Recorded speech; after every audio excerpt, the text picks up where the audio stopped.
What's up, everyone? What's up, everyone? We're back at you, BingeWorthy Podcast today. For those that don't know what BingeWorthy Podcast is about, we binge a show so you don't have to let you know if it's good or bad. We either binge the whole entire show or we binge an entire season of a show. Today, we binge the season, Cobra Kai Season 3. And that's what we binge today. If y'all know, if y'all look around the scenery, you notice that it's no longer the Pan Geekery show anymore. It is the Geekish Network. It's the newest network that's hitting the internets. So all you internet players out there, y'all need to tune into the Geekish Network every freaking day because we have a different show for you. A different show. Yesterday we had Pasta and Pan Geekery. Monday we had Pan Geekery, the show y'all used to having. And today we have BingeWorthy. And later on this week we have Nerdtastic. So make sure you tune in to the Geekish Network every freaking day. We got something for you. But back to BingeWorthy, Cobra Kai Season 3. The whole entire cast is almost back in this show. We're going to address this first. We have Ralph Macchio as Daniel, William Zabka as Johnny, Martin Cove as John Kreese, Zolo Meridanua. Oh, I said his name all and wrong. you messed that all. Mari Duinua as Miguel. We have Tanner Buckham as Robbie. We have Mary Mouser as Samantha, Courtney Hingegler as Amanda, Jacob Bertrand as Hawk, Gianni DeCenzo as Dimitri, and Peyton List as Tori. And we all know I left off one person. One person. Nicole Brown as Aisha. The one black person they had speaking lines in the whole entire show, they got rid of her. We need a moment of silence for that, right? We need just a moment of silence for the disappearance of Aisha. So Aisha's gone, you all. That was a quick moment. It was a quick moment. She's in Paris. She's in Paris. At least she got better character development than Finn in Star Wars. Good Lord. Facts. Absolute facts. Okay, but the beauty of the show that we did get, though, we got Elizabeth Shue as Allie. So the girlfriend's back on the show, you guys. Y'all should be excited about that. We got Tamerlan Tamita as Kamiko. So Kamiko's back. The other girlfriend is back. We got Tracy Togoichi as Yuna, the little girl that got saved. And we had Yuji Okamoto as Chosen. So he's back on the show. They all made guest appearances on season 3 of Cobra Kai. And the first thing I'm thinking, like, who's going to make an appearance on Cobra Kai season 4? Can we get some Hilary Swank in action? Can we get some of that? We're going to petition Hilary Swank in action. Can we get Jaden Smith to pop up eventually? Like, he hops in the dojo looking for lessons for the Kung Fu Kid season, the second movie or something. I don't know. I hate it here. That's my favorite moment. Okay. Another thing about Cobra Kai season 3, it got really good reviews, you guys. It's a 7.9 on as user reviews on Rotten Tomatoes out of 10. It sits on Rotten Tomatoes as an 89% approval. That's a hit. That's considered a hit. Even on Metacritic, it's 71 out of 100. That's even a good reviews. So Cobra Kai season 3 is holding up. I thought it was gonna fall apart, but it's still holding together. Season 3 was supposed to be done by YouTube, but they dropped it and Netflix picked it up like a hot potato. So season 4 is purely Netflix. So I'm really interested in what's going to happen there. The Nielsen ratings are high and over 2.2 billion streams in the United States. It's one of the highest streamed shows. 2.2 billion streaming minutes. Okay. I was like, people ain't even a billion people in the United States. Well, in the United States. And it has over 50 million households have looked at it in the first 4 weeks. So Cobra Kai is really smacking out here in these streets. What is it? Second to Bridgerton? yeah. Bridgerton came out of nowhere though. But before Bridgerton, it was the highest streamed show on Netflix, which is interesting. So with that said, we're gonna go and get some initial thoughts. I'm gonna start with you, Johnny Randolph. Randy? What are some of your initial thoughts on Cobra Kai season 3? Man, be honest. I'm gonna be 100% honest. I would have to say that I'm a big Karate Kid fan, right? I'm a child of the 80s. You can tell by the gray and everything. I'm a product of the 80s. And I love all those kind of underdog films, Rocky, Karate Kid, whatever. So when I first saw Cobra Kai way back in season 1, I was all for it. And like I said, I thought Johnny and Daniel picked up right where they left off as nemesis and doing petty shit to each other. And I absolutely loved it. So before the Geekish Network even existed, we reviewed this and I was like, I love this petty shit. It was wonderful. And the thing to me though, like it was petty, but there wasn't a lot of high stakes. It was just like two old rivals doing petty shit to each other. And I really got it. Like trying to rent the place from the other guy so he can't have a business. Exactly. You know, that's high stakes, dog. We in a pandemic. We in a pandemic. We're in a pandemic. They don't know about the pandemic. They don't have their valley is an alternate reality. They don't have that. Right. And then like the end of season 2. So spoiler alert, I'm coming season 2 right here. When Miguel went over the banister, and then when Robbie did it, I was like, this shit just got real. And this is like really high stakes now because we got a kid that's potentially going to be paralyzed and another kid that's going to jail. So the stakes started to get a little high, and I was like, this ain't really what I signed up for.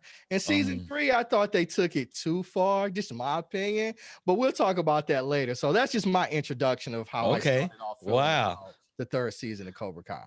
Cortney Scott Wright, what do you have to say for your initial thoughts of Cobra Kai going into Cobra Kai season 3? Well, initially y'all know, I had feelings about the first 2 seasons of Cobra Kai. I was not all that invested because I mean we're following Cobra Kai, which were always the bad guys, you know, like you had a certain understanding of what Cobra Kai was, so it was hard for me to embrace No Mercy and Johnny, and especially bringing in Kreese for season 2. So I had lots of thoughts for season 3. First of all, I was like, please no more Kreese. But as we will get into this, we will know that Kreese actually had a very large role to play in this 3rd season. And I personally did not appreciate the producers and the writers trying to give us backstory and compassion for Kreese like I'm supposed to care. I didn't appreciate that. Don't be trying to get nostalgia up in here. Okay. He's a bad guy. You know what I'm saying? He's not Darth Vader. We don't need to know if he got some kids. I don't care. Okay. But I do think that for me, season 3 had, I don't know if it's because it switched from YouTube to Netflix now. I did feel that there was deeper investment in the emotional value as well as leaning into the nostalgia elements of it. I got a little emotional and misty on a few episodes, and that is not something that happened in the first 2 seasons. It was straight fluff for the first 2 seasons as far as I was concerned. So I did appreciate all of the throwbacks that we'll get into, going back to Okinawa, bringing back Allie, as you mentioned, you know, and they alluded to that at the end of season 2. So I thought it was great that they were able to do that, to pay homage to both 1 and 2. So I did enjoy this one a bit more. I know we'll get in depth in that, but those were just my initial feelings. Okay. Syntell's been over here sipping his tea the whole entire time. He's over here just holding back this smile like, oh, I got some tasty comments. With the fire blazing in the black. I know it. Syntell, come on, Syntell, let us know. Come on, Tupac. Let it out, Tupac. Let it out. Oh, man. I mean, it wasn't nothing too crazy. I honestly I'm probably one of the few people that felt differently about Kreese. I actually enjoyed learning a little bit about it. But as you all know, and we'll get to know me more, I am a person who enjoys villains. I love villains. And if you can give me some good backstory as to why they are doing this villainry, it makes it that much better. Like perfect example is Darth Vader. Like you really appreciate Darth Vader more when you've been given the opportunity to walk through Anakin's shoes. So when you do finally see Vader, there's this rich history that goes on beyond it, so that his motivations are more clear. So with Crease, we kind of got that a little bit. Crease, like a lot of the other kids, was kind of like a misfit toy per se. Corny got some. And then he ends up learning the ways of the Force and becomes a badass. And through horrible instruction, he's a horrible father figure. He put on this bad influence, and it spread like wildfire. And now that bad influence is branched off into all these different segments. So it's to me it was cool. I kind of did want to know about it. To me, the Okinawa stuff was okay. It was all right. It seemed a little forced to me, but if we are going to go back and revisit all of the old tales of the Karate Kid, then you kind of got to go back to that. And same with the old love lost that came back. So some of it seemed a little bit forced. Yeah, some of it seemed a little bit forced. The hokiness of season 1 isn't as apparent in season 3. It did take a little a step more towards the serious, but if the series is going to continue to grow and find its legs, then I think this is one of those things that we're going to have to. Let's be honest. It was a YouTube show, you guys. I expected it to be hokey. Most things on YouTube are hokey. It's true. That's true. Absolutely. I spent a lot of time on YouTube looking at bad television. Bad acting. Bad acting. I don't expect good acting. I expect it. I'm looking for bad acting. So Netflix picked it up. YouTube realized they had a show, but didn't want to carry it on. And Netflix picked it up and was like, yo, we need this to be a show that can last. It's going to have some legs for at least 5 years. So they had to make it a little bit serious. So we're in season 3. We got 2 more years.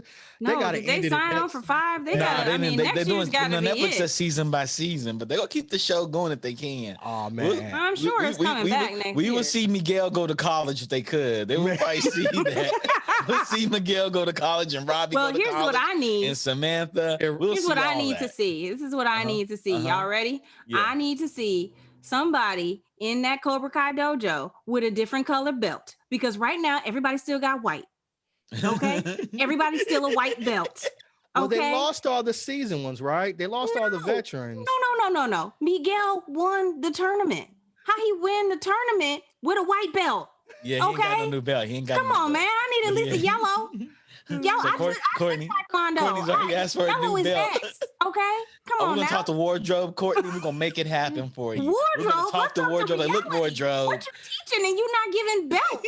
That's like first. Nobody has tried for a belt, challenge for a belt or anything. Belts haven't been mentioned in this series. Okay.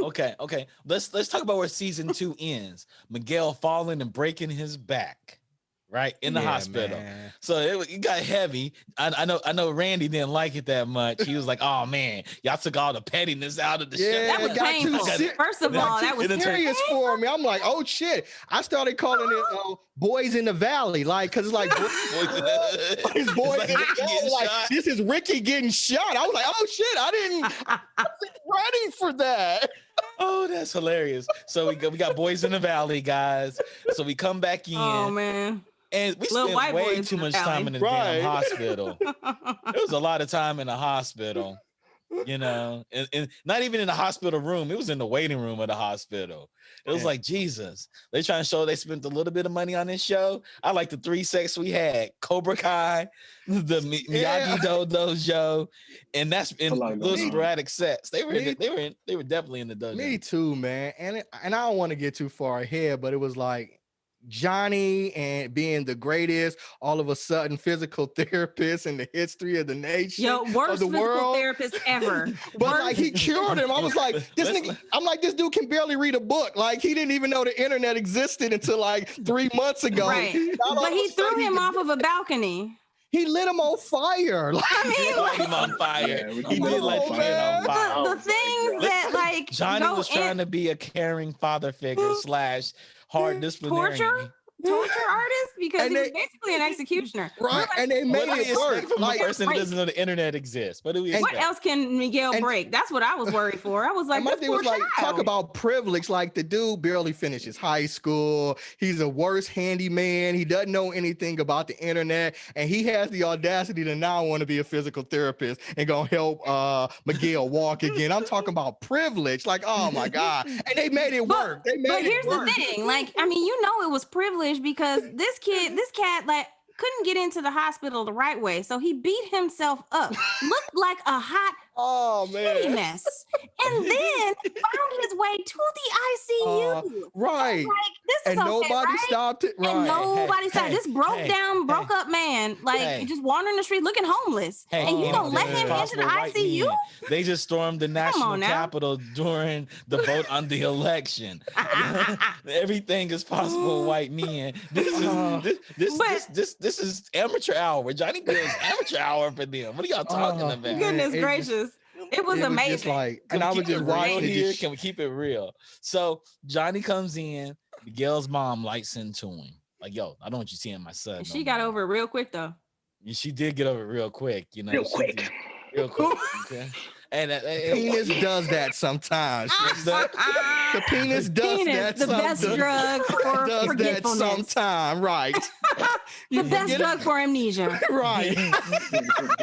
I thought the penis was like, F my child. Don't get some of this penis. Right. The penis does that. This karate penis over here. This Cobra Kai. I'll get a little bit of this Cobra Kai. Johnny got that whole bad boy thing going on too. She's like, ooh. Yeah. So yeah. Let's talk about them chasing for Robbie. So Johnny's definitely going to look for Miguel. His son is a fugitive, a freaking fugitive. You guys running with priors. But he found his way. Yeah. He found his way to juvie, and old girl Tori, somehow she escaped juvie, even though she started the fight. Yeah. She started I take that back. That was not a fight. It was a brawl. She started a school-wide brawl, but yet she wasn't arrested, just expelled. And here's Robbie on the run, stealing cars, first of all. He compounded his crime with Grand Theft Auto, okay? And only made himself and then this was my favorite part. He broke into his mother's rehab. Yeah, he did break into his mama's rehab. He broke into rehab to find his mom. And then mom turned him in. Right. Unless even talking about Daniel and Johnny in the worst good cop, bad cop, or buddy movie ever. The road trip to try to find Robbie. It was just like, oh my God. Oh man, yeah. And oh goodness! Like all the things. When they went to the garage, they went to the chop shop. Like, come on, and not one person in the chop shop had a gun. Not one person in the chop shop had a gun. Right. It's a chop shop, damn it. These two old white men break into this chop shop and just beat everybody ass, right? That's what we're doing right now. I was like, come on, man. Hey, I'm gonna go back to this. They stormed the damn Capitol of the United States of government. Daniel got to be 50, right? Daniel and Johnny got to be 50, right? They have to be. They have to be. I mean. Yeah, I know Ralph Macchio. I think he's like at least 51, like in real life. Like in real life. So he's about 50. But the Karate Kid, I saw the Karate Kid as a kid, and I'm 40. I'm like, they gotta be. Oh yeah. They busted up in there. So they busted the chop shop, the worst buddy movie ever. Robbie gets caught at his mama's rehab, and he goes to jail. Right, because Daniel said this would be the best thing for you. I mean, I think a conversation would have given Robbie the opportunity to make his own choice and therefore choose this as his like, okay, I'm going to turn myself in, face consequences. They didn't do any of that. Yeah. There was no like, we're going to give Robbie a chance to grow. There was every parental figure. And his life has failed him. Robbie's had the worst parental guidance in the history of humanity, Doc. Mother, Johnny, then Daniel switching up. It's like, poor guy. Like, the guy should be selling heroin on the streets. I'm saying. Oh my goodness.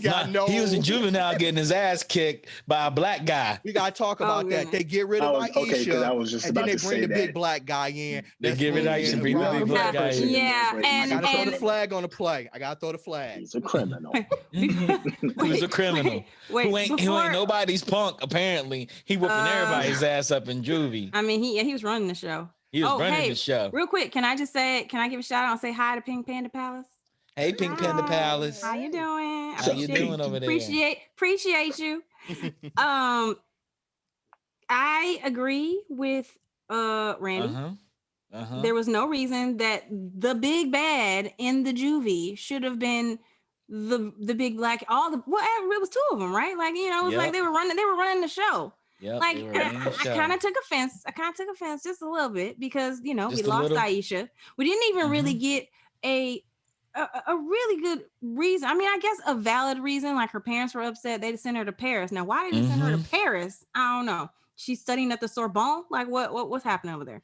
Oh, because they wanted, they need to get rid of her. They just need to get rid of her for whatever reason. But then they brought the little blonde haired, little cutesy girl, little Twixie Pinky, Pixie from the first season, the one who was like the bad girl, the one who got Uh-huh. the wedgie. Mm-hmm. That girl, they brought her back for some reason.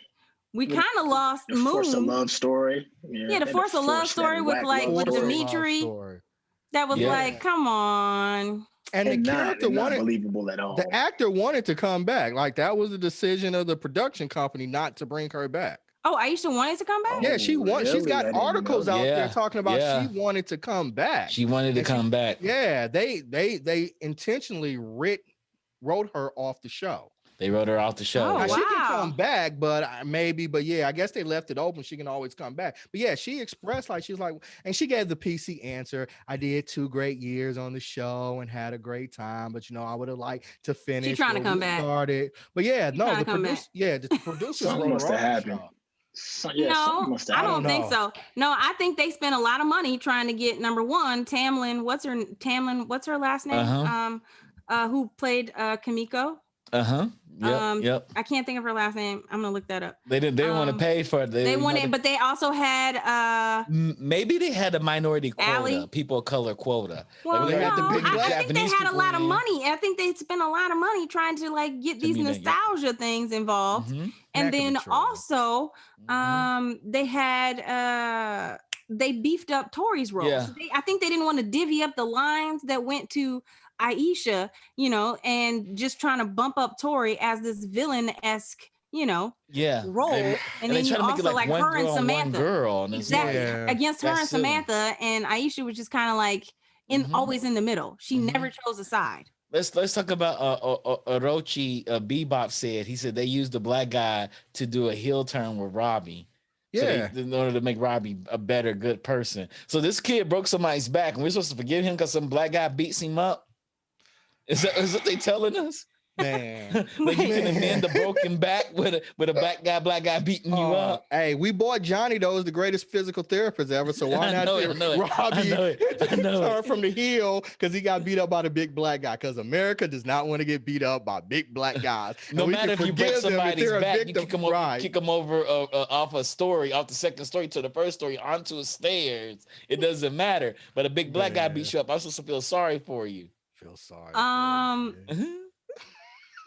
But then he has so many scenes, like for Robbie to be in there, like he gets beat up, and then he has his like comeback moment, and then he gets beat up again. I mean, it was just so much. It was really forced, in the sense of us seeing Robbie in this like juvenile detention center.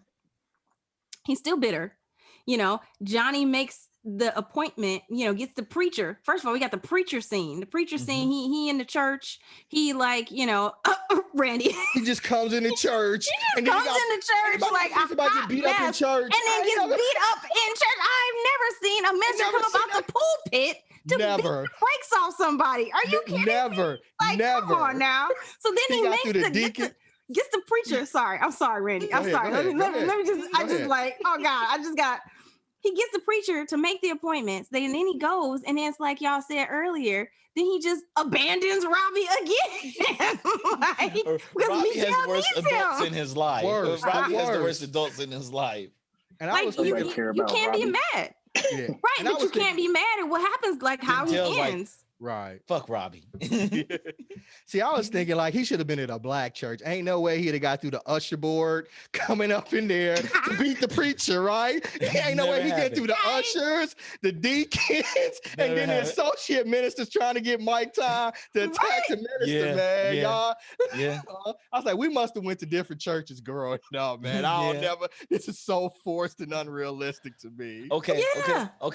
Let's move some scenes a little bit. The kids go back to school. School's still hot. They send Samantha back to school. I'd have pulled my child out of that school. I don't know about you all. And like the Russos got money, they should have sent her to private school, man. I'm rich. I own the car dealerships. Well, his dealership was under the water. It was almost in chapter 8. Or was it chapter 13? That's my daughter still would have went to private school. I had a dojo. I got a dojo of classic cars over here just sitting. My little girl was in a private school. She almost participated in a homicide. And then a girl pulled a weapon on my little girl and scratched her up. She still has wounds. Brass knuckles. That girl went full brass knuckles on her. And my daughter ain't going back to that school. And she had PTSD for like 8 episodes. Yeah. I mean, a full 13. She had a full 13. It wasn't until like the last 2 minutes of episode 13 before she actually found her life. Let's talk about laser tag. She hiding in the bushes, basically. They went in there to put in the work on the Cobra Kai kids and got worked over. And Dimitri got his arm broken. Yeah. See, man, these were the things when the stakes started to get, and I know we'll talk about the last scene at the end, but it just started to get too high. Yeah. I was like, this ain't fun to me anymore. It got too serious. It did. Go ahead, Randy. No, I'm saying those were the things that kind of bothered me. And I get Netflix wanted to expand it out. They added more money to it, so let's make it more drama. But like the fun and stuff in it, like even Karate Kid wasn't that serious. Like they were really amping it up to me. And those were things that I had problems with. Karate Kid did have a few, they had a few little emotional moments. In Karate Kid too, when homeboy, like, you know what I mean? Like he's trying to like beat up his girlfriend and Daniel had to like fight to the death. Right, and Miyagi said, "This no tournament, this to the death." I would have been like, "The death." The death. I'd have been like, "It's serious, Randy." Home slice. You're right. Because I'd have been like, "I'm on vacation. I ain't trying to." Like, hey, that Japanese food she had we're fighting to the death over, apparently. Did he even hit that? Like, it's not even applied that he hit that yet. She ain't even met his mom, and he got to defend her to the death. I'm like, right? She got some cousins or like an uncle or something. Like, why I gotta be fighting to the death? It's like, whoa, friend. Yeah, so like when they did bring in this extra element of reality and life, aspects, what the kids were facing in school, like having to go back to school. I was a little confused at the fact that like only one kid was expelled and one kid was expelled. Like nobody else got detention, or I mean, I think they got a little bit of suspension. I wasn't sure if she chose to stay home because she was like sad about it. I was confused she about chose that. to stay home. She wasn't ready. She chose to stay home. I'm ready to go back to school. Like, really? Your ass is going to private school. Matter you getting She wouldn't even take the homeschooled. stairs. She wouldn't even take the stairs that that Miguel like flew off of. But that whole situation Syntell laughing at me. But like the whole situation right there where my man got his back cracked. Right there. Right here. From my new man that didn't know what was going on. My ex-man, my new man. Right. But Miguel was back at school by episode 4. Yeah, he was back at school walking. Like, Johnny's because help. of Johnny, yeah. Therapeutic Johnny over here. Right. Physical therapist Johnny over here. If the dojo don't work out, he can always be a physical therapist. Like, while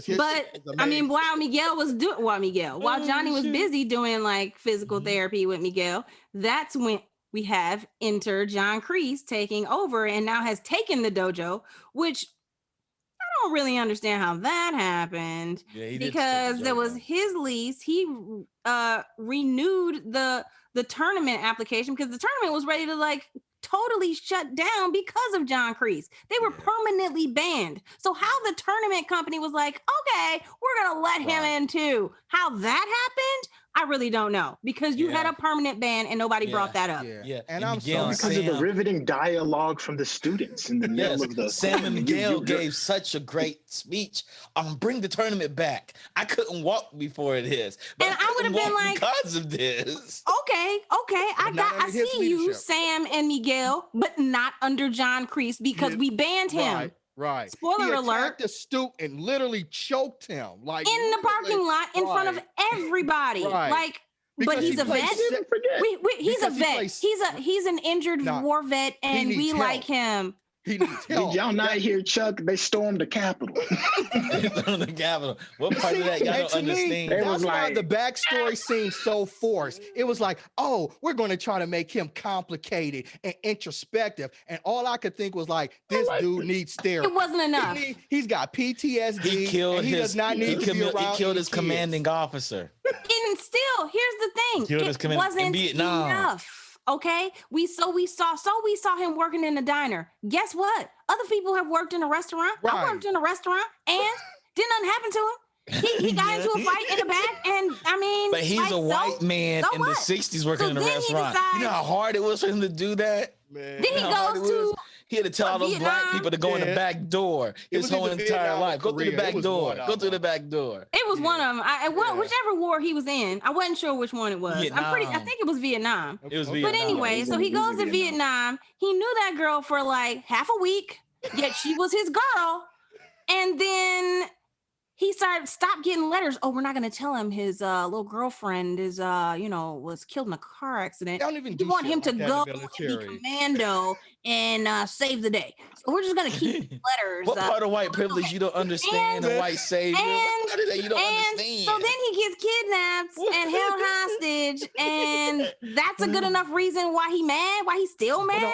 For something that happened 50 years ago, like 60 years ago.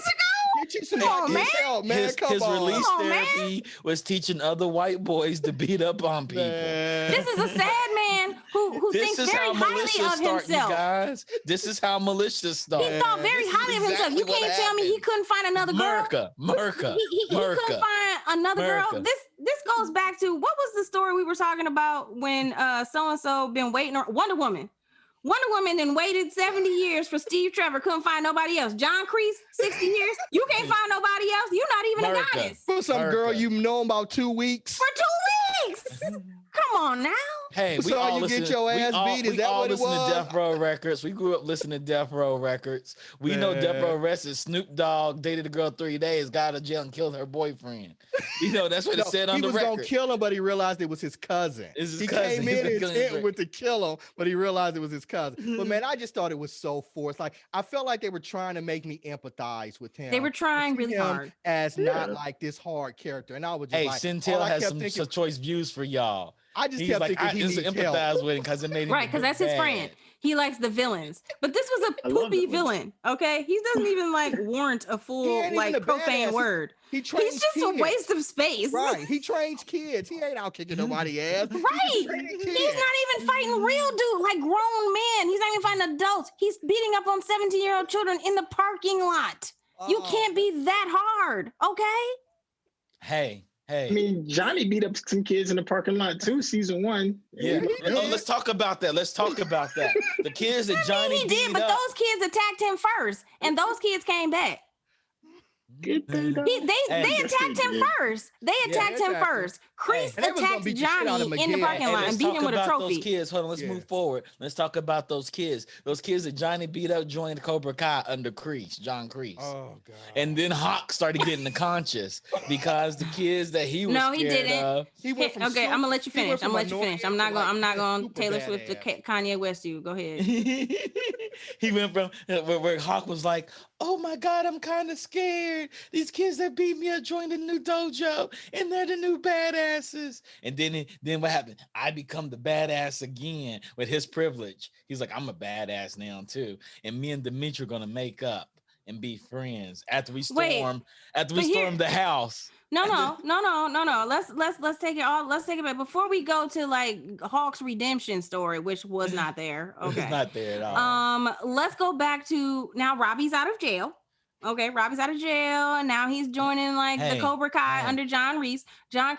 But now then they like Hawk has this big idea to like show he's better than the kids that used to beat him up, but have now joined the dojo. So they go and steal a snake because that's from the zoo. Y'all didn't even go out to the wilderness and get a snake. You stole it from the zoo. And our doors in the zoo? Right. I'm sorry. They broke through the fence. They opened the fence up through the back door. But why couldn't you just go through the front? Because it was still open. There were people in the zoo. but then you broke in and broke back out of a place that was already open. Hey, but y'all saw Toy Story. Y'all saw Toy Story. Season these break in fools places ain't and break toys. out. But anyway, so go ahead, Tori. Sorry, go ahead. No, go ahead. The only thing I was gonna say was, where did John Kreese even meet them kids? Like, is he going to the high school? He went to the high school. He went to the high school and recruited them.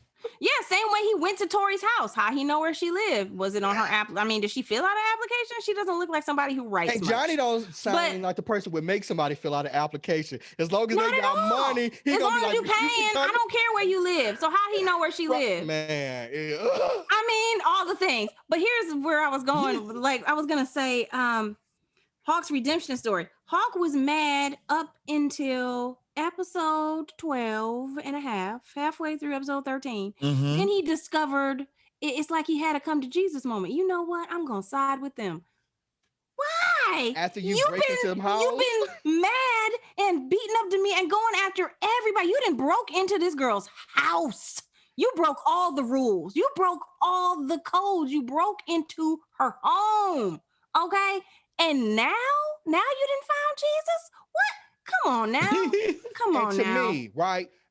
Daniel going to confront Reese. Nah, it ain't no bets after that about who gonna have. There wouldn't have been a conversation. I'm beating the shit out of you. You broke into my house where my kids were. Like, yes, dudes. Well, kids. But it makes me think, like, what else wouldn't they have done? Would they have tried to rape Sam? Like, would they have beat the shit out of her? Like, they threw people through windows, like through glass tables. Tables. It's like, nah, either you gonna beat the shit out of me or I'm beating the shit out of you. It ain't no somebody this is Okinawa. Right, this is Okinawa. This is a fight to the death. This is the fight, okay? Yeah, this is the fight to the death. Oh shit! Yeah, it is the fight to the death. So yeah, I was just bugging. I don't know, man. But we skipped Okinawa. Now that I brought it up, let's go back to Okinawa. Let's talk about Okinawa. Whoa. I like Hold Okinawa. on. Syntell has something to say. Go ahead. I thought, okay, so the whole reintroduction to his longtime foe was great, because you thought it was going to be like this tremendous amount of beef that goes down, and then you get to get a reveal moment that Mr. Miyagi might not necessarily taught everything. And then you get to see like that smidgen of skill that was held back regarding disabling your opponent so that they can no longer create war. I thought that was absolutely chosen. Great because, yeah, I mean, everybody, what you kind of find out through this whole story is everybody's flawed, including the coveted Mr. Miyagi. Yes. So it was just that one. It wasn't a major flaw. I mean, he did it as a choice to not teach his students. Yeah. Okay, let's talk about that being an Easter egg. It made right? it just defensive. Because the creative said we're not bringing in the Karate Kid cartoon. However, chasing the scrolls and getting the scrolls and having that special ability is one of the storylines in the freaking cartoon. Wait, what? I didn't know about the cartoon. I didn't know Karate Kid had a cartoon. Jesus Christ, you guys! Jesus Christ. It only had a half a season. I was checking. Yeah, Jesus Christ. I bought. He said Tomlin Tomita. Tomita was her last name of the. Thank you for giving that shout out, because I needed to. It was bothering me. Tomita. But she was my favorite part of Okinawa. Like, I really enjoyed her. And there was something interesting. I think it was you, Randy, who said that she was very specific with the production. Or was it you, Chuck? She was very specific with the production, saying she wasn't going to come back unless they did it properly. Yes, like really properly address like the the Okinawa and everything that went along with creating the ambiance and essence of that village. And I thought that was really cool information to find out. I thought that her energy, I was really bummed. I was like, dang, like y'all.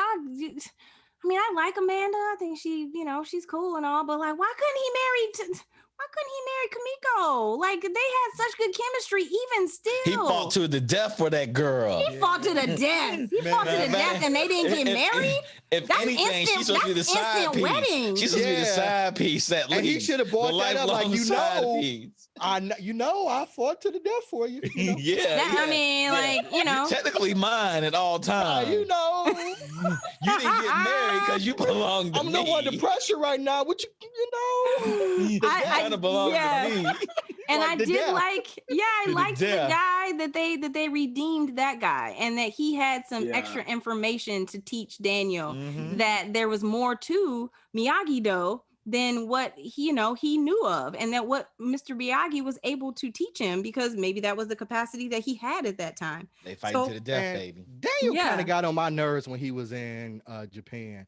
It's like, you haven't been there in 50 years. He's like, it's not like it was when I left. I'm like, of course it's not like Oh, it was shit. when you Last left. time he was there was That was 1984. That was 50 years ago. Of course, is your neighborhood still the same? Like from 50 years ago? Like, of course it's not. And he just kept saying it like he was so shocked. I was like, boy, get over yourself, man. Well, I hey. mean, I don't think it's hard to I don't think it's necessarily sad or not. I felt his pain. Put it this way: I felt his pain about the village being gone, and that now it is a shopping center. But I guess I felt better when he said like the villagers were okay with it. I'm like, were they though? That's always the story that they tell you, that the villagers were okay Sato with sold getting all booted that from their shit. homes. So Cortney saw gentrification. She's like, this motherfucker was gentrified. I'm like, I want to talk to the old auntie. Hey, remember, Sato was gonna sell that shit back in Karate Kid That's true. Part Karate Kid. 2. That's true. That's true. Sato wasn't playing. He came to his little Jesus money after the hurricane, but after a while, he's probably like, shit, let me sell all this shit. Yeah. Speaking of the exactly. hurricane, I thought that was a really cool throwback to have the little girl Yuna? that Daniel saved come back and then save his dealership, because he was straight about to be homeless. Yeah, he was. He was. Did they ever explain how that dealership went underwater? Like, what happened? Because They just lost business because of all the bad press. They All lost the bad press, and then your lost daughter's part of a school brawl. They broke a Mexican. Yeah, and they lost Mexican two kid's contracts. back. Right. They lost two contracts. with one Yep. of Two their major foreign contracts. dealerships, and then probably the other dealerships would have followed after they saw the weakness, right? So Right. yeah, so Yep. that's why he went to Japan to try to talk to him personally. Mhm. And they was like, get your ass up out of here. You ain't Yeah, that was funny. you shouldn't was be crippling hilarious. kids. Yeah. You shouldn't be crippling little kids, and then you wouldn't have to worry about us not wanting to do business with you. He did cripple those little kids. I'm just saying, you those shouldn't be little kids. teaching your students how to cripple kids, and then we wouldn't not want to do business with you. Yep. So it's such an interesting show. So because we went to Okinawa, Those he were high he points. got the new technique in one day.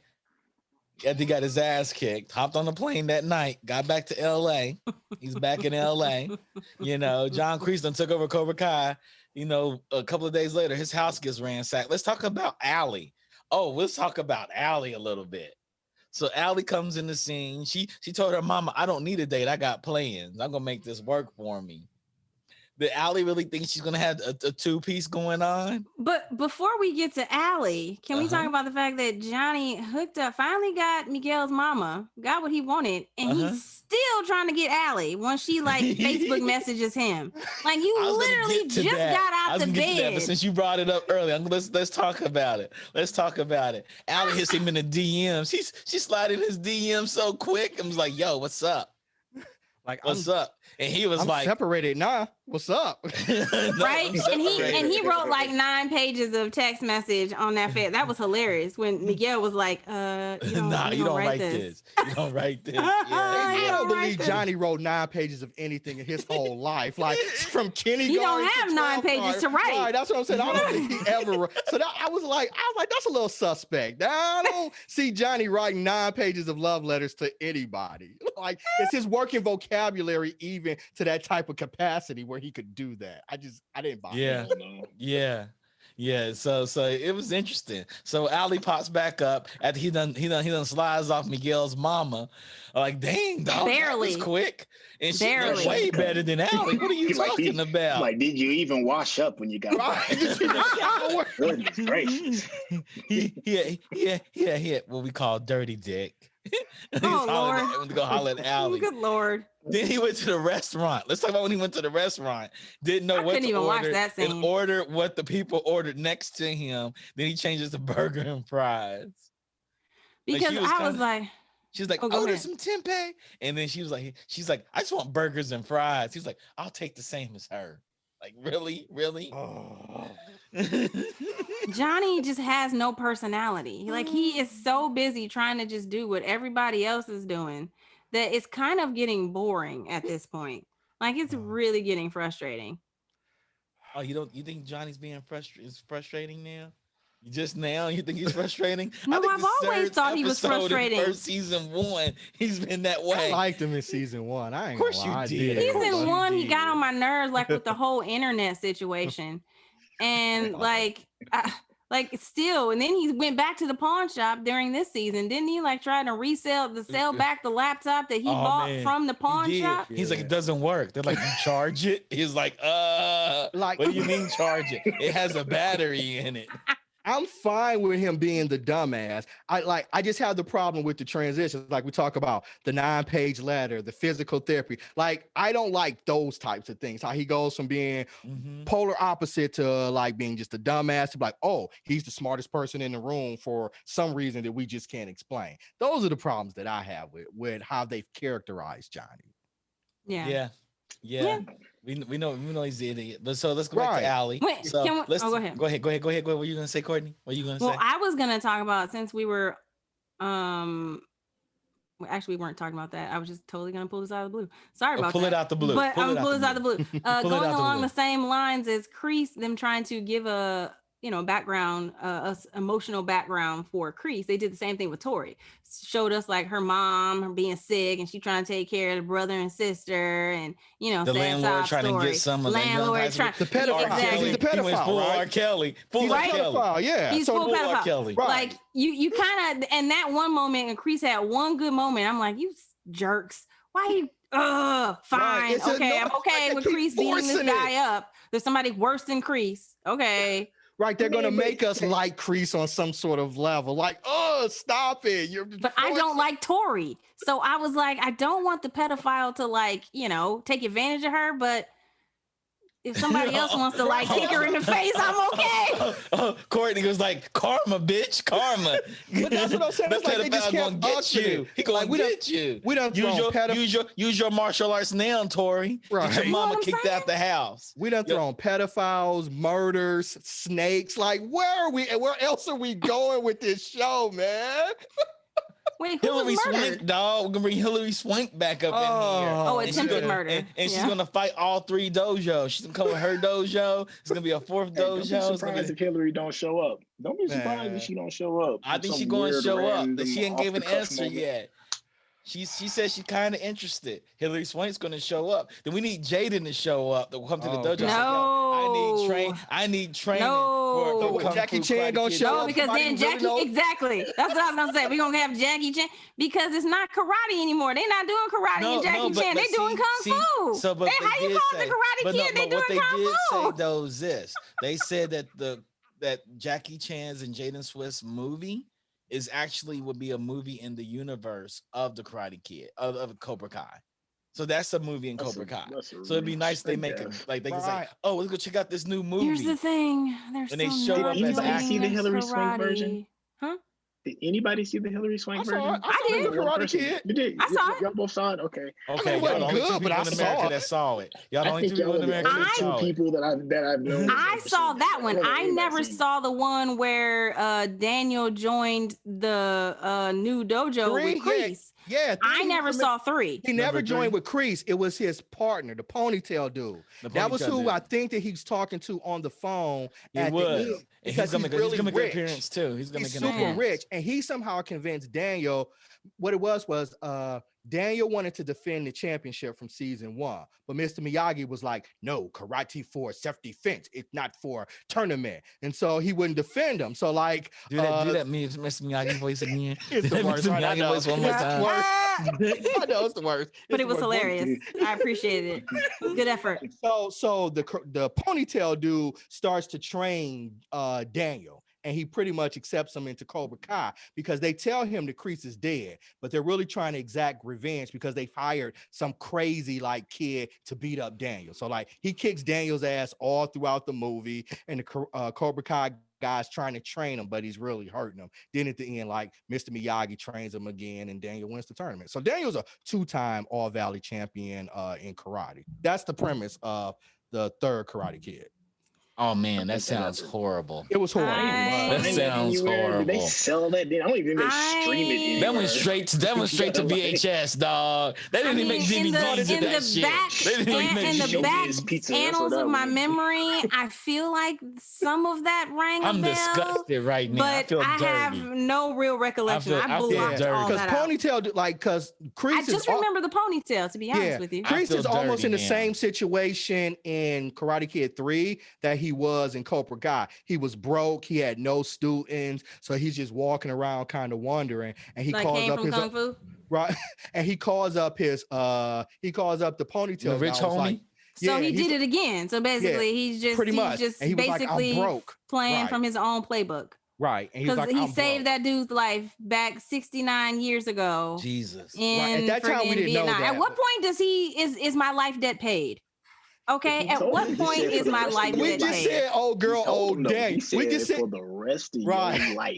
We just said Daniel, old girl, old Daniel. So a life is a life, right? Yeah, life is a life. Let's let Daniel get it. We're going by the old proverb rules. That's right. He owns her. Save a life, you responsible for it. He owns her. Okay. I fought to the death. I own you, girl. Right. You know. So if it applies for Daniel, I got a Japanese honey that got her life together. Yeah, it's got to apply for Kreese's homie too. I got my main chick and my side chick. That's what Daniel has right now. So meanwhile, Daniel's off in Okinawa trying to save his business. With his side chick that he fought to death for.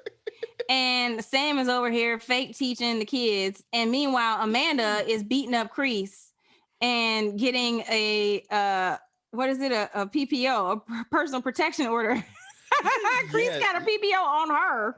That was cool though. I like that. That was actually cool. Kind of like that aspect too. Amanda's cool.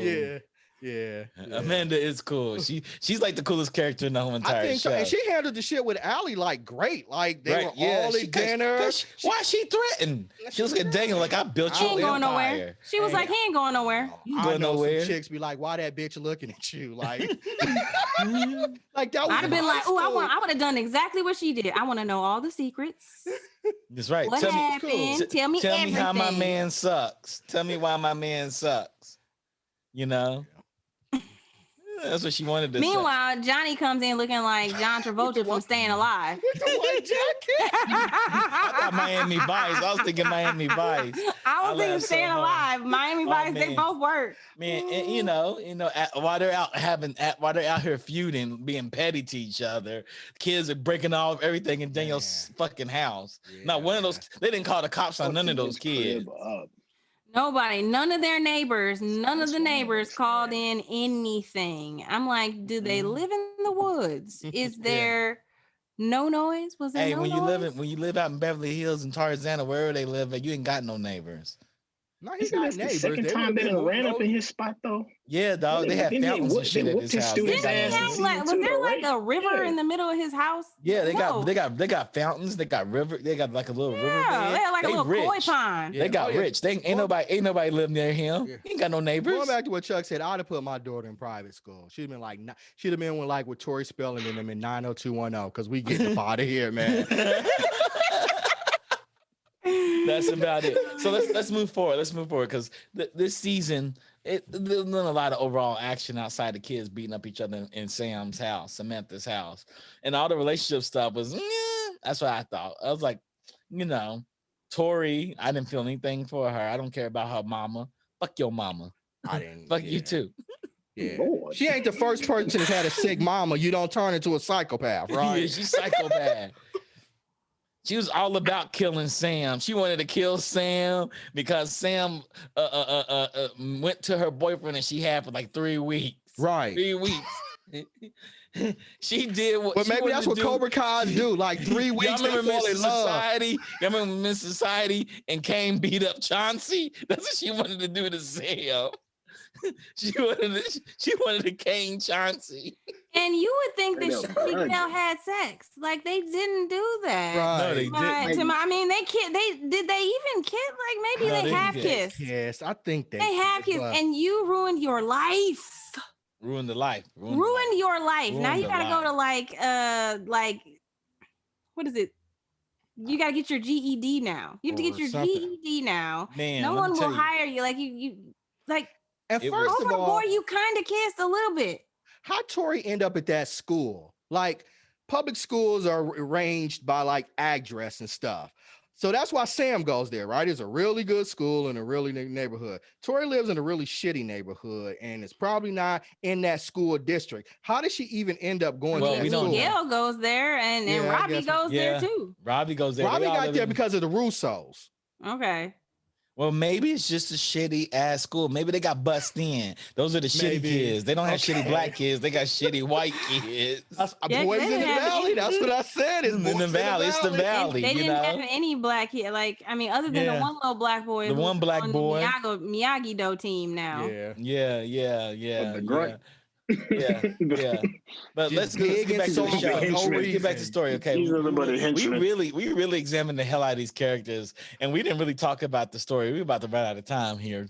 We didn't talk about the story at all. What did y'all think of the story? Sorry. I thought we talked about the black ass story all throughout this podcast. I thought we talked about it, man. We talked about parts. Me and Courtney's been real specific.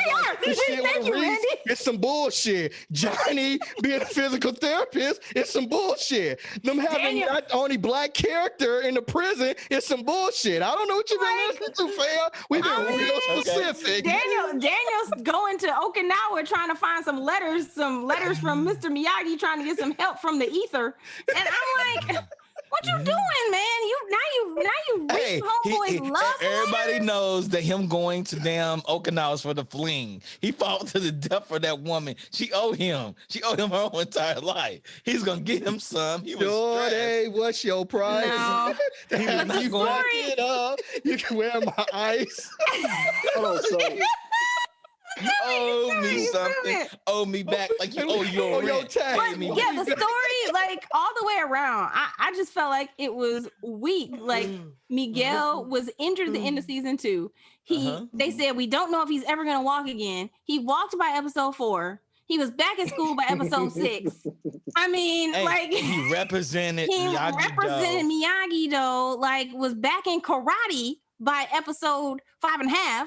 Like, I mean, because his barely literate sensei set his leg on fire and took him to a concert. And then meanwhile, Daniel, It's TV, Courtney. Wait, okay, I hear you. You said talk about stories. So I'm talking about story, okay? Meanwhile, back on the ranch, Daniel trying to save his life, trying to save his business and livelihood, and got one of his employees who left. The employee left because Daniel wasn't paying him attention, wasn't holding his hand, wasn't patting him on the back. And now this fool coming back like, can I get a job?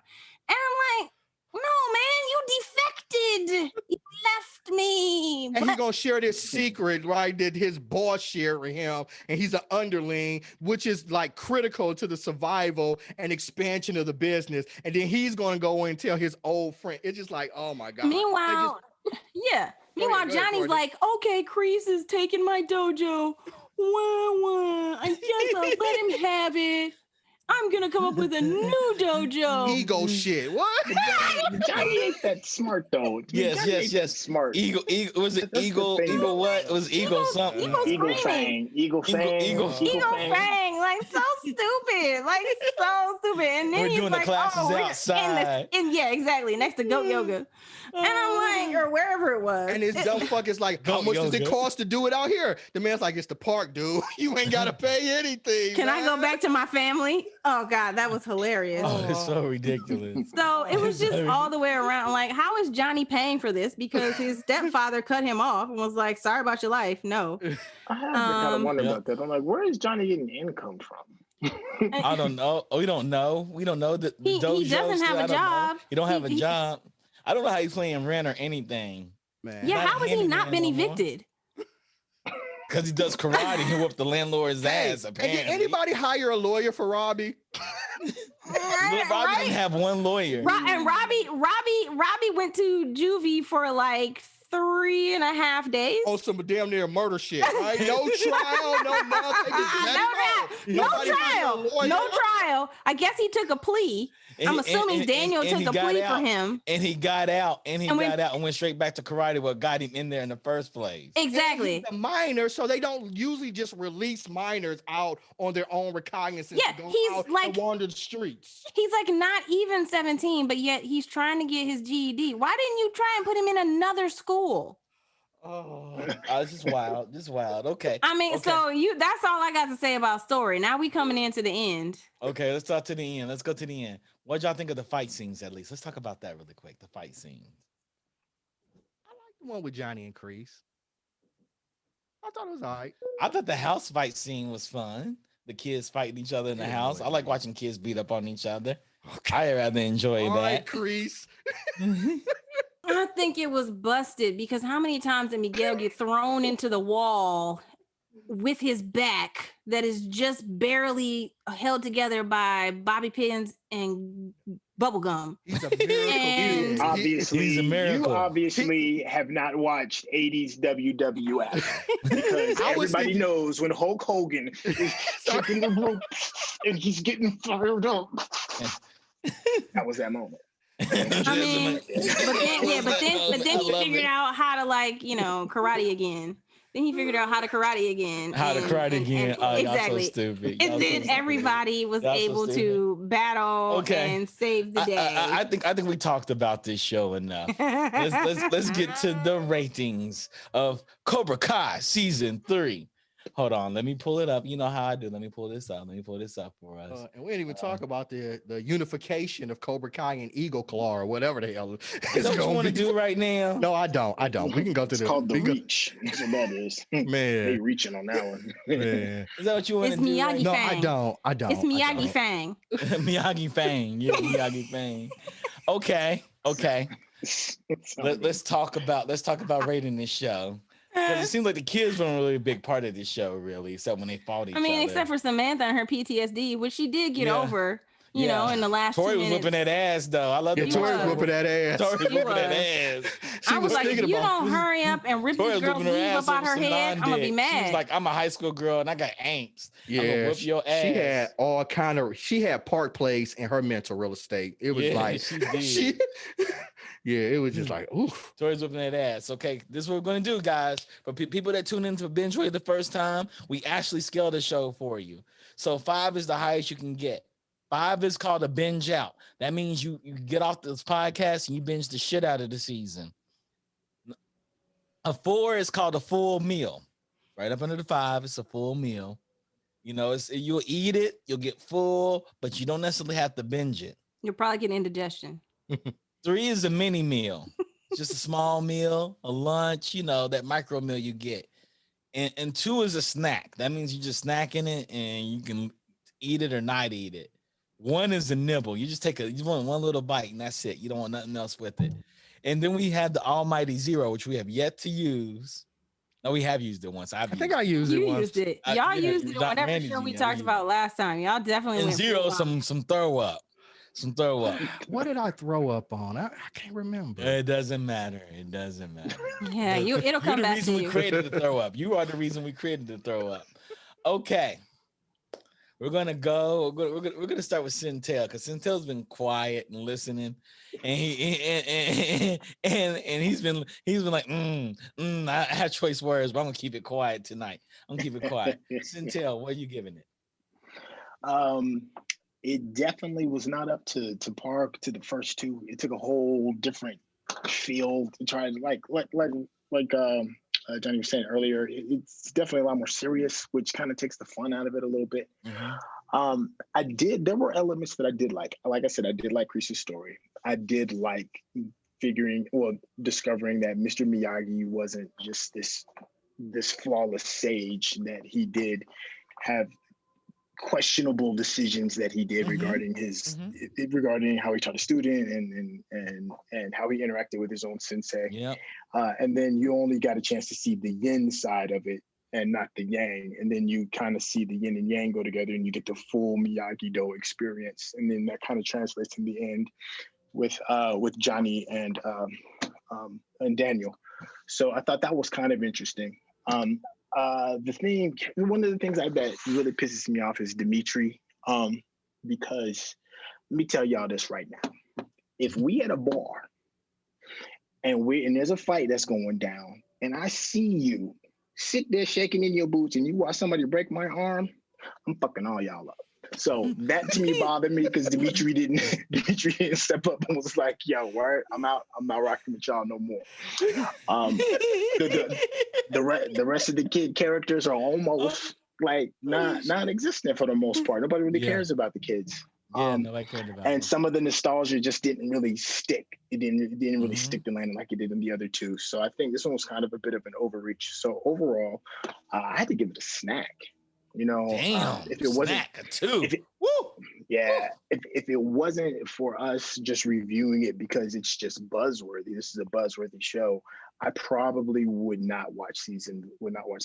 I'm almost you certain say it's buzzworthy, but not binge worthy. Okay, yeah. Snack. Yeah, and I think it's only buzzworthy because of just the cameos that show up, and it's a rehash.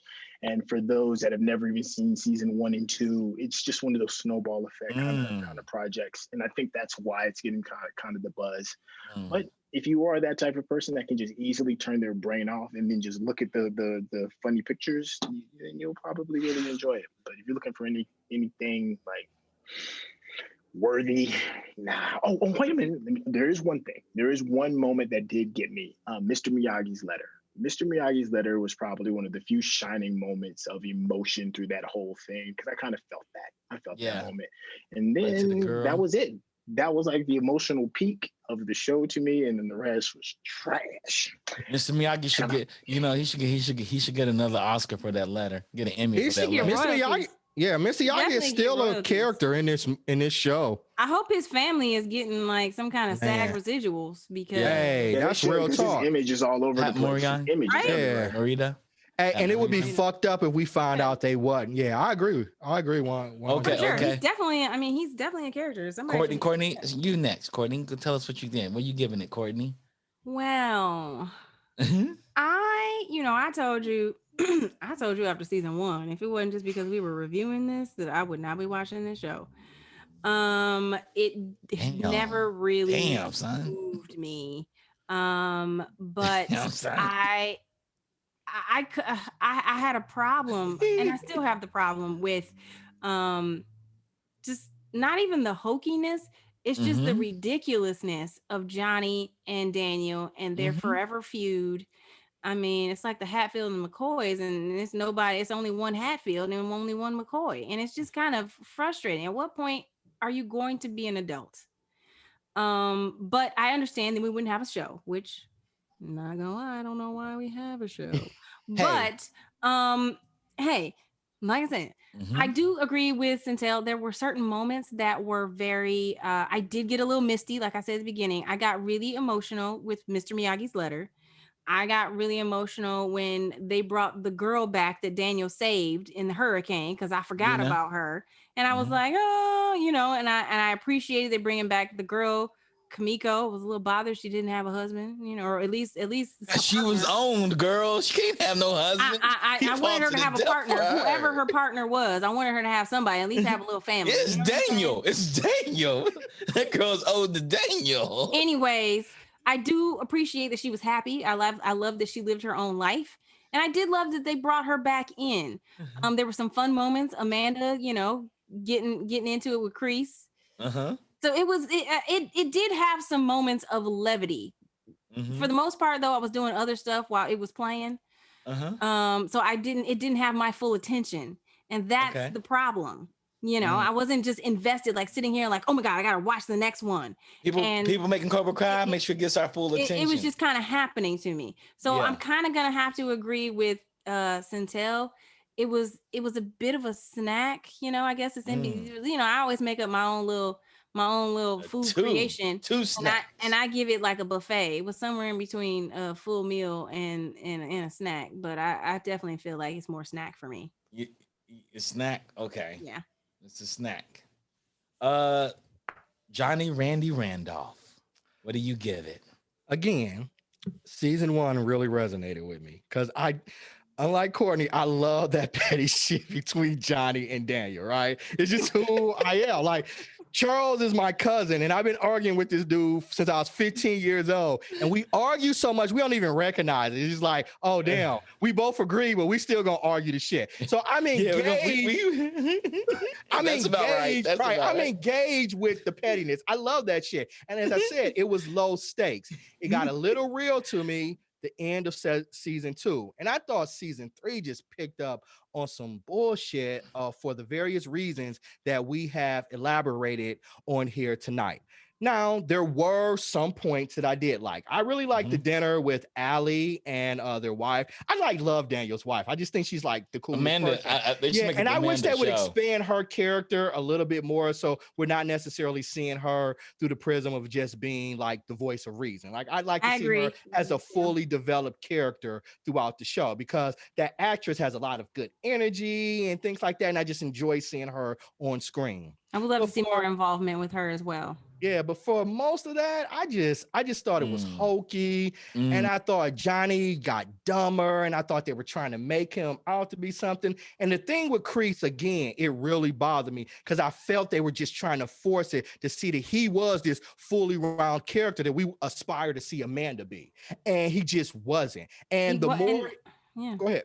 No, I interrupted. Go ahead. Okay, and the more he went on, I didn't empathize with him. I thought this old man needs to be locked up. He has PTSD, and he is negatively and adversely afflicting not only these kids, but this community. Like, they literally broke into a person's house, threw people through windows, robbed people. So I was like, what else? Delinquents. What else would they have done, right? So hey, they stormed the Capitol, dog. Those are the same people.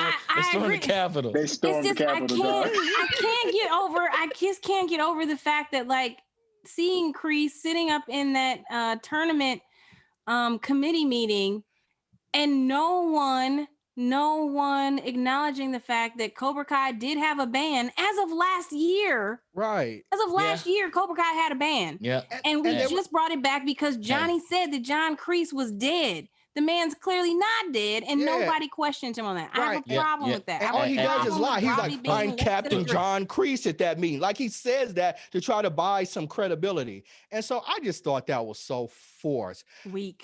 I honestly would have given it a nibbler, but I've already been invested in it for 3 years. So, like, 3 seasons. 3 seasons. Yeah, for 3 seasons. So I can't necessarily give it a nibbler because at one point I did enjoy it. So I've got to go with the prevailing thought. I'm giving it a snack. And honestly, I don't want to see season. Yeah. It's Fritos. Right, Fritos. Yeah, not the off not brand, even the but good snack. Right, it's Edos or whatever the off brand Fritos. Damn, like damn. Edos or whatever. Y'all like, this is the hood shit. Yeah, this is the hood shit. It's not you ain't got 50 cents and you got a quarter. Right. This is what that is. It's that quarter like, snack. You go to Kroger, you want Coke. It's just it's like it's cola. not hot fries at all. Cola. It ain't hot fries. It don't say all. Coke. It just says cola on it, right? Cola. That's the kind of snack that it is. And honestly, I mean, if we review it, I'll watch it, but if we don't review it, I won't be upset. Okay. So right now, I'm gonna give my thoughts. I give it a nibbler. It's a nibbler for me. It's not even a snack. I watched it because we had to watch it, but it got kind of dry. I was hoping for some action in it. I didn't really care for John Kreese's story, especially when there's no bloodshed. I mean, half the story was him in captivity. I said, here's 5 white men in captivity. There was no people of color in it really represented in this. Not even the Viet Cong. Not even the Viet Cong. Right, really, right? Like, and they made the Viet Cong be super villainous. Like, they're just out here killing American soldiers like this for their own entertainment. There was a lot more going with that, you know. They would have tortured them more than they would have killed them into a snake pit, which is interesting, which created Cobra Kai, which is even more interesting. I call it a nibbler. I give it a 1. I will see a season 4. Hopefully Netflix, when they have their production team actually looking at it and examine it, it'd be better, because season 3 was in production in limbo. Like, it wasn't sure if this was going to YouTube or it's going to Netflix. So this will be a fully Netflix season 4. I hope it gets better. I want more about the kids. I want to feel something for the kids. I don't feel anything for the kids. So I think Samantha's PTSD storyline was weak. Yeah. It was weak. I mean, this is a girl who's been fighting.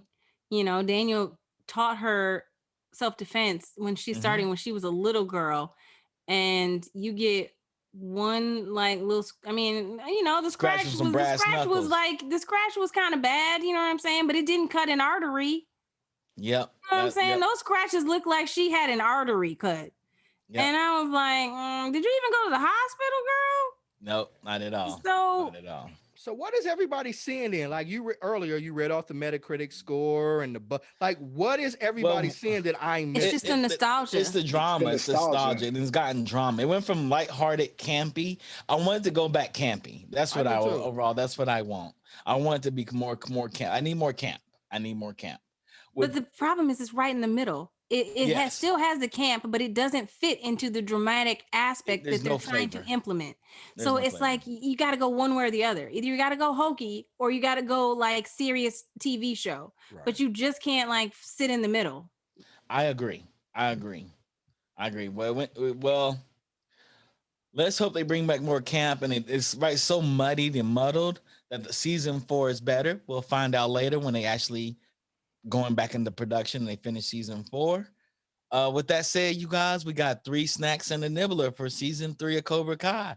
You know, for anybody that hasn't watched it watching this, you could probably pass on it and hope for season 4 is better than season 3.